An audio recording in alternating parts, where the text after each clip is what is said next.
నమస్తే. రాష్ట్రంలో సంచలనం సృష్టించినటువంటి అంశం వెలుగుమట్ల అంశం. పేదల ఇండ్ల మీదకి బుల్డోజర్ పోయిన అంశం. వెలుగుమట్ల బాధితులు ఈరోజు సోమాజిగూడ ప్రెస్ క్లబ్లో ప్రెస్ మీట్ పెట్టిండ్రు. ఎందుకు పెట్టాల్సి వచ్చింది, ఏం జరిగింది, అసలు మీరు జైలుకి పోయినరు అనేది కూడా తెలుస్తుంది. ఎంతమంది పోయినరు, ఎందుకు పోవాల్సి వచ్చింది, కొంచెం దగ్గర ఉండండి, అందరూ దగ్గర ఉండండి. మేము మాది వెలుగుమట్ల కాలనీ అండి. మాది అక్కడ మేము బాధ్యులుగా పనిచేసేటోళ్ళం. మేము వెలుగుమట్ల కాలనీలో మేము 8-9 సంవత్సరాలు నివాసం ఉంటాను అక్కడ. అయితే అన్ని హక్కులు కలిగి అన్ని ఆర్డర్లు కలిగి ఉన్నాం అక్కడ. సరే, ఇది అకస్మాత్తుగా మరి ఎందుకని మాకు ఒక నోటీస్ ఇవ్వకోకుండా చెట్టు కింద చెట్టు నీళ్ళు ఉన్నోడు కూడా మొదగాల ఇంటిమేషన్ ఇచ్చి తీసేస్తారు. అకస్మాత్తుగా ఒక దేశం మీనికి దేశం యుద్ధానికి వచ్చినట్టు వచ్చారు. వచ్చి సరే ఇట్లా ఎందుకు వస్తున్నారని మేము ఎదురుపోయి అడిగిన వాళ్ళని కూడా అక్కడ ఉండకోకుండా పోలీసు వారితో గుంజకపోయి మేము స్టేషన్లు వేసి అక్కడ కూలి చేసేది కూడా మాకు తెలియకుండా తీసుకుపోయి చేసి మమ్మల్ని జైలుకు తీసుకుపోయి 3 రోజులు తక్కువ 4 నెలలు జైల్లో ఉంచారు. మేము ఒకరిని చంపి మన ఇది ఖమ్మం జైల్లో, అది ఏది మన ఇది దానాయగూడెం జైల్లో సబ్ జైల్లో ఉంచారు. మర్డర్ చేసినోడు కూడా కొద్ది రోజులలో బెయిల్ దొరుకుతుంది, కానీ మమ్మీని 4 నెలలు ఉంచారు. మరి ఎందుకని ఉంచారో, ఇప్పుడు ఎంతమంది కోల్పోయారో అంతమందికి అందరికీ ఇస్తే న్యాయంగా ఉంటుందని మేము కోరుకుంటున్నాం. ప్రభుత్వం కొందరికి ఇండ్లు ఇస్తున్నామని ఆ మధ్యలో ప్రకటించింది కదా, వాళ్ళు అంటున్నారు లేదే కానీ అందరికీ ఇవ్వలేదయా. కొంతమందికి ఇచ్చారు, మరి ఉన్న వాళ్ళకి ఇస్తారా ఇయ్యరా అదైతే నమ్మకం లేదు. వీళ్ళు మబ్బి పెట్టి మారేడుగా చేసేటట్టు ఉన్నది. ఇప్పుడు దాదాపు ఎంతమంది జైలుకు పోయి ఉంటారు వెలుగుమట్లకు సంబంధించిన ప్రజలు? 13 పోయాను. 13 అందరూ రిలీజ్ అయినరా? అందరం రిలీజ్ అయినా. ఇప్పుడు ఈరోజు ప్రెస్ మీట్ పెట్టారు కదా, ఏం డిమాండ్ చేస్తున్నారు ప్రభుత్వం నుంచి మీరు? ఉన్నాం. ఇప్పుడు ఎంతమంది అయితే కోల్పోయి ఉన్నారో అంతమందికి రావాలి. ఇప్పుడు ప్రొసీడింగు మన బోధాన బోర్డు ప్రొసీడింగ్ ఎంతమంది ఇచ్చారో అంతమందికి రావాలని మేము కోరుకుంటాం. ఇప్పుడు కేసులు మరి మీ మీద కట్టారు కదా, ఎత్తేసిండ్రా? ఎత్తేయలేదు. ఆ కేసులు కూడా ఎత్తేయాలని మేము డిమాండ్ చేస్తాం. మీకు పట్టాలు ఇవ్వాలి, ఇల్లు కట్టియాలని చెప్తున్నారు, అదేనా? పట్టాలు ఇచ్చి ఇల్లు అంటే ఇప్పుడు ఒకటండి, ఇప్పుడు కూలగొట్టారు, ఇల్లు కట్టుకోమంటున్నారు.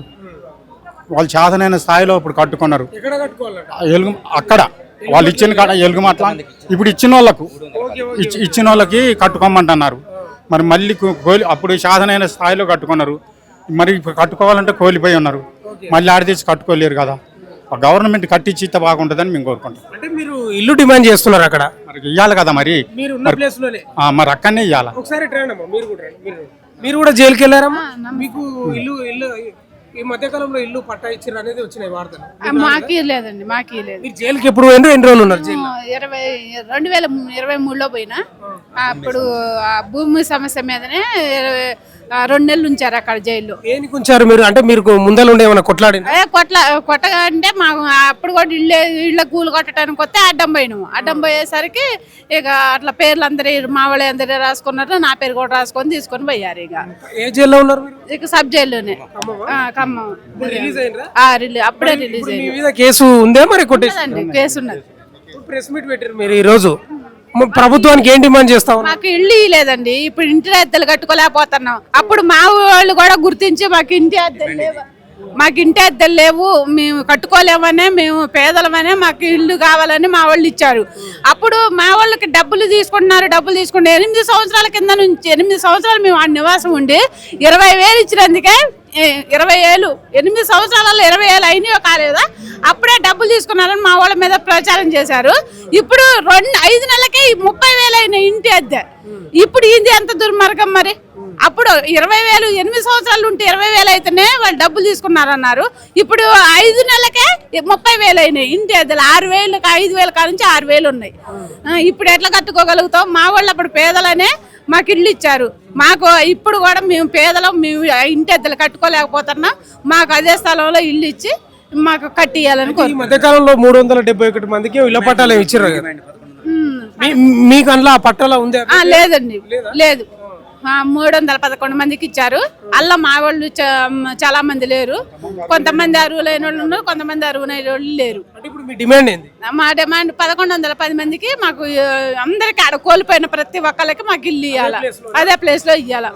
అదేదో గవర్నమెంట్ భూమి అది ఇది అని చెప్పారు కదా. అది గవర్నమెంట్ భూమి అయితే మళ్ళీ 311 మందికి ఇచ్చారుగా. 311 మందికి మళ్ళీ గవర్నమెంట్ భూమి అయితే 311 మందికి ఇచ్చారుగా. మళ్ళీ అక్కడే ఇచ్చారుగా. మరి గవర్నమెంట్ భూమి అయితే 311 మందికి ఎందుకు ఇచ్చారు? మరి అదేదో మాకు కూడా మేము పేదలమేగా, మేము కూడా ఆడే ఉండేటోళ్ళం, మాకు కూడా ఇవ్వచ్చుగా అని సర్కార్కి ఏం చెప్తారు? మాకు ఇల్లు అక్కడ కోల్పోయిన వాళ్ళ వరకు ఇల్లు కట్టియాలా, మాకు మేము కట్టుకునే స్తోమత కూడా లేదు, మాకు ఇల్లు కట్టియాలని కోరుతున్నాం. మీరు కూడా పోయిరా జైలుకు? ఎన్ని రోజులు పోయారు? 90 రోజులు పోయినాయి. ఏం తప్పు అని చేసిన? అంత తప్పని అవి కూలగొడతంటే అడ్డుకున్నామని తీసుకెళ్లి లోపల వేసారు. మరి ఎందుకు అడ్డుకున్నా? కూలగొట్టారు మంచిగా అవన్నీ అని చెప్పొద్దా? కూలగొడితే మరి ఎక్కడ ఉండాలని మేము అడ్డుకుంటే తీసుకెళ్లి కూలగొట్టారు. అయితే ఇప్పుడు మా డిమాండ్ ఏంటంటే 1110 మందికి మొత్తం కూలగొట్టారు కదా, వాళ్ళందరికీ ఇల్లులు ఇవ్వాలి. మొత్తం మా లిస్టు 1895 మంది. వాళ్ళకి కాడ 100 గజాల చొప్పున ఇచ్చేయాలి. భూమి ఇచ్చిన దాన్ని బట్టి అసలు భూదాన భూమే కాదన్నారు. మళ్ళీ ఇప్పుడు భూదాన భూమి పట్టా ఇస్తున్నారు వాళ్ళు మాకు, మళ్ళీ అక్కడే ఇస్తున్నారు. ఫస్ట్ పట్టా ఇచ్చారు, మళ్ళీ భూదానంది అది సెట్ చేయకపోతే అర్హత లేదు కదా వాళ్ళకి. ఎవరున్నారు దీని వెనక? మంత్రులా లేకపోతే ఎవరు? ఎమ్మెల్యేలా? ఇక అందరూ ఉన్నారండి. పేర్లన్నీ నాకు తెలియదు, ఉన్నారు అందరూ. కబ్జా చేసిన వాళ్ళు, బాగా హత్యలు అత్యాచారాలు చేసిన వాళ్ళు అందరు కాకపోయినా కొందరు బయట తిరుగుతున్నారు. మీరు మీ ఇండ్లు కూలగొడుతుంటే అడ్డుకుంటే మిమ్మల్ని జైలు పెట్టడం ఎంతవరకు సంభవం? అడ్డుకున్నామనే జైల్లో పెట్టారు, కానీ అది కరెక్ట్ కాదని మేమంటే మీరు ఆ డబ్బులు తీసుకున్నారు, ఈ డబ్బులు తీసుకున్నారని ఏదేదో ఇక వాళ్ళకి నచ్చింది. ఈరోజు ప్రెస్ మీట్ పెట్టారు కదా, ఏం డిమాండ్ చేశారు మీరు? మాకు ఇప్పుడు 1110 మందికి ఇల్లులు మొత్తానికి ఇవ్వాలి. 10 లిస్టు, అసలు లిస్టు 1895 మంది 100 గజాల చొప్పున అర్హత కలిగిన వాళ్ళు ఉన్నారు, వాళ్ళందరికి ఇవ్వాలి. ఇల్లులు కూలగొట్టారు కదా, దానికి నష్టపరిహారం ఇవ్వాలి ప్రభుత్వం. అదే మా డిమాండ్. కేసు అయింది కదా, దాని సంగతి కేసులు కూడా ఎత్తేయాలి మా మీద. మీకు మొన్న 371 చిల్లర పట్టాలు ఇచ్చారు, దాంట్లో మీ పేరుందా? లేదండి. 200 మంది మా వాళ్ళకి ఇచ్చారు, 100 మంది చిల్లర వేరే వాళ్ళు ఇతరులు ఉన్నారు, వాళ్ళు ఎవరో మాకు అసలు తెలియదు. ఎందుకు ఇట్లా మిమ్మల్ని ఉన్న ఇల్లు కూలగొట్టి మళ్ళా ఎందుకు అన్నీ పట్టాలు ఇస్తున్నారు? మాకు నోటీస్ కూడా ఇవ్వలేదండి. మాకు నోటీస్ ఇస్తే వీళ్ళు ఏదో ఒకటి చేసి మళ్ళీ కోర్టుకి వెళ్తారు అని 6 ఆర్డర్లు ఉన్నా కానీ వాటిని అప్పుడు మాకు అమలు చేయలే. వీళ్ళు ఒక ఆర్డర్ తెచ్చుకున్నారని అసలు చెప్పా పెట్టకుండా నైట్ వచ్చి తెల్లారుజాముకల్లా కూలగొట్టారు. సామాన్లు కూడా తీయలేదు, అట్లా చేశారు. అంటే ఇప్పుడు మీ కేసులు ఎత్తేయాలా? మీకు ఆడ ఇల్లు పట్టా ఇవ్వాలి, అందరికి కట్టివ్వాలా? మీకు కట్టివ్వాలండి. అన్ని పోయాక ఇంకా మా దగ్గర ఏముందండి? ఇప్పుడు ఏడుంటున్నావు మరి? ఇప్పుడు మతగారింటి కాడ మామూలుగా తల్లాసుకుంటాను. అట్లా అయిపోయినా ఏం చేస్తాం బతుకులు. రండి ఒకసారి రండి. మీరు కూడా వెలుగుమత బాధితులేనా? వెలుగుమట్ల బాధితులమే. జైలుకు పోయినావా? జైలుకు పోయినాం. ఎందుకు అంత పెద్ద పాపం ఏం చేసినావు? ఎందుకు చేసినావు అంటే మేము పేద ప్రజలకి భూములు పంచి ఇస్తున్నాము అని డబ్బులు తీసుకున్నారని కబ్జా చేసి అని మా మీద లేనిపోని కేసులు పెట్టి అరెస్ట్ చేసి దానవాయగూడెం జైల్లో వేశారు. 3 నెలలు ఉన్నాం. అంటే మీరు ఇండ్లు కూలగొడుతుంటే అడ్డుకున్నారని కేసులు పెట్టి అడ్డుకున్నారని కేసులు పెట్టారు. అమౌంట్ లక్షలు తీసుకున్నారని కేసు పెట్టారు. అంటే వాళ్ళని కూలగొడుతుంటే మంచిగా కూలగొట్టండి ఇంకా అని మీరే సహకరించేది ఉండేనేమో మరి. సహకరిస్తే అప్పుడు బాగున్నట్టుంది. సహకరించలేదని మేము ఏం చేశారు, జైల్లో పెట్టేశారు. ఖమ్మం జైలు ఉన్నావా? ఖమ్మం జైల్లో 3 నెలలు ఉన్నాం. 3 నెలలు ఉన్నాం. ఎప్పుడు రిలీజ్ అయినావు? మేము 17వ తారీఖు జూన్లో 17వ తారీఖులో విడుదలైనాం. ఇప్పుడు ప్రభుత్వం ఏం చెప్పిందంటే 370కి పైగా చిల్లర పట్టాలు ఇస్తున్నాం, ఇల్లు కట్టుకుంటారని చెప్పినట్టుంది. అందులో ఉందా మీ పేరు? అందులో లేదు మా పేరు. అసలు మా పేరే రావట్లేదు. ఎవరైతే తిరగబడ్డారో వాళ్ళ పేర్లు అసలు డివైడ్ చేశారు. డివైడ్ చేసి మమ్మల్ని జైలుకు పంపించారు. జైలుకు పంపించి తప్ప దీని తప్ప ఏం లేదని మేము ఇప్పుడు డిమాండ్ ఏంటంటే మాకు నష్టపోయిన ఇల్లు కూలిపోయిన వాళ్ళకి నష్టపరిహారం ఇవ్వాలి, ఆ పేసుల్లో మాకు ఇల్లు ఇవ్వాలని మేము డిమాండ్ చేస్తాను. అది వచ్చి ఇక్కడ మేము ప్రెస్ మీటింగ్ పెట్టినాం. ప్రెస్ మీట్ అదేనా? అదేనండి. అక్కడనే పట్టాలు ఇవ్వాలి, ఇల్లు కట్టియాలంటున్నారు. అక్కడే ఇల్లు కట్టియాలి, అక్కడ మాకు ఖర్చులు కూడా భరాయించి మాకు నష్టపోయిన నష్టపరిహారం కూడా ఇవ్వాలి. మరి కేసు సంగతి ఏంది? ఈ కేసులు కూడా ఎత్తివేయాలి మేము. మేము లేనిపోని కేసులు అన్ని పెట్టుకున్నట్టు ఉన్నాయి.